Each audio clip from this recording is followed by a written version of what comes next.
Hello and welcome back to Advanced Hwoarang Lessons.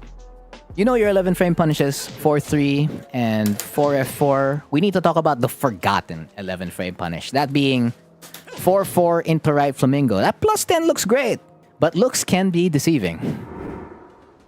So again, yes, 4-4 is an 11 frame punish, but why is it the forgotten 10 frame punish? Well, little demonstration. Let's bring it into backdash before we talk about the frame data. So you hit up 4-4. All right, that kind of like tells you why this is the forgotten 11 frame punish. Going back to the frame data. So it is plus 10. This is plus 10G, by the way. So RFS F4 will not connect on hit. This is also -1 on block. So that means you have the RFS F4 mix-up at your disposal. And it is plus 10 on counter hit.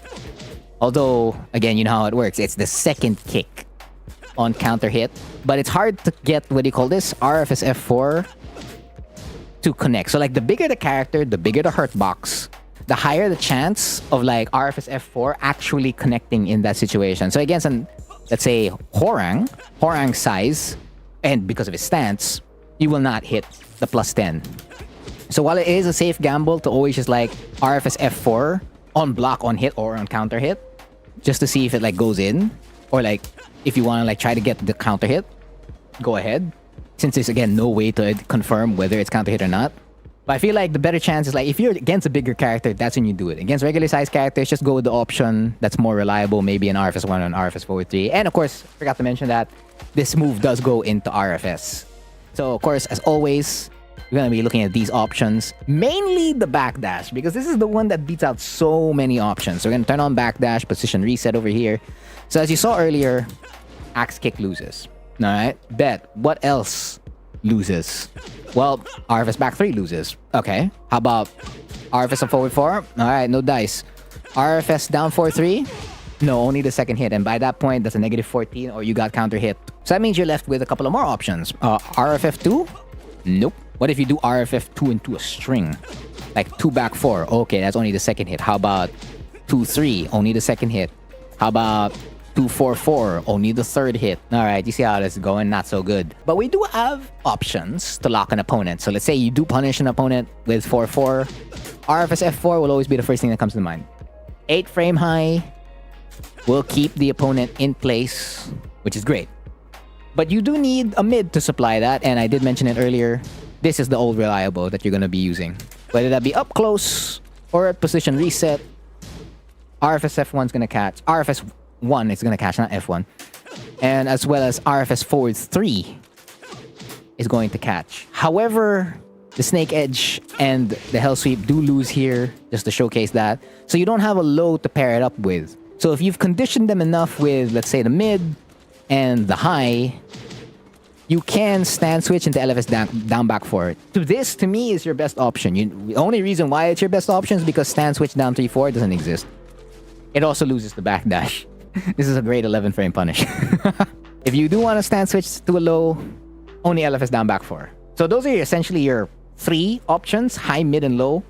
So to recap, that's RFS F4, RFS 1, RFS F3, and then LFS down back 4. Now here, if like you do gamble, right, you can get this on counter hit and you're going to get 66 damage. So that's 66 plus 27. That's one full combo. That's assuming like your opponent is willing to press on this. Because if they don't, even on the backdash alone, you still lose. They didn't even have to duck that. It's crazy. If you delay it, well, I guess even if I do delay it, it is what it is. That's just how it goes. So you better pray they really press it, or you have like a legitimate hard read that they're going to press there. Now these options, do they carry over on block? Well, you press stand guard over here and you check. So the same thing as always, the options earlier, the stronger options in RFS, they don't work. Nope. Clear as day, gone. But we're about to hit our options. So RFS F4. Oh no. Up close. No. How about RFS 1? Oh my goodness. Unbelievable. What a -1 to work with. Of course, if you stand switch down back forward, that's when it goes in. But at that point, you've eaten up too much frames. So, if online or lag hit you, or even let's say offline, you were a little bit late, a second late with your 11 frame punish, and it did get blocked, your only option is to RFS back forward at that point. Because this is the only thing that will sincerely catch backdash. We're not even talking about sidesteps yet. But for sidesteps, for the most part, all these, RFS F4 is your best friend. That is all. But for backdash, on block, that's it. There's no other option. So that's what makes it really difficult to use compared to, let's say, 4-3 on block, like, you know, -6, and then 4F4 on block, -5. Because you're stuck in stance and you have like no way out. However, again, while it is like this in its state, it still has an additional use. Mainly as a wall carry move, wall resplat move, and wall ender tool. So for the most part, I'm only going to demonstrate wall carry and wall ender. I cannot demonstrate resplats. Feel free to watch any other Hwoarang combo video for that one. But it does get utilized a lot there. So let's say you do a basic combo. Hold on. So let's say back 3, 1, 2, get the wall. So you get the wall there, stand switch. That's good. It's not a bad wall carry. Now if you do get it at the wall, I believe your wall combo for this is, so you get DF2, 4-4, stand switch. And then you have to stand switch immediately. That's an interesting wall ender, ain't it? And that's not the only one. So you can do that. You can do that. And you can do this. So 45 damage is kind of like where you cap at. Of course, this is if, like, if you do it immediately on a regular splat. Because if you do it a little bit late, let's say you wait and then you 4-4, that's the most you're going to be getting in terms of like damage. But yeah, that is 4-4, the Forgotten 11 frame punish with additional uses, mainly in combos.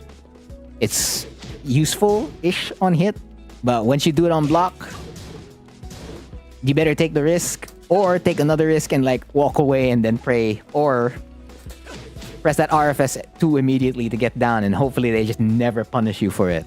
So far, based on my experience, barely any opponent has been punishing me for this. Like, I throw out the RFS F4, they kind of like wait. So at that point, you could do RFS 2 and then move out of it immediately, because you're really pretty much dead on block.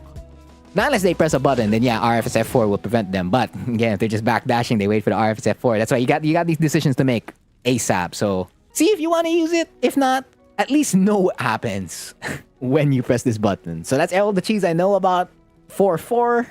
The next advanced Hwoarang lesson is going to be on the other side of the screen. I've been Frontier, and I'll see you in the next advanced Hwoarang lesson.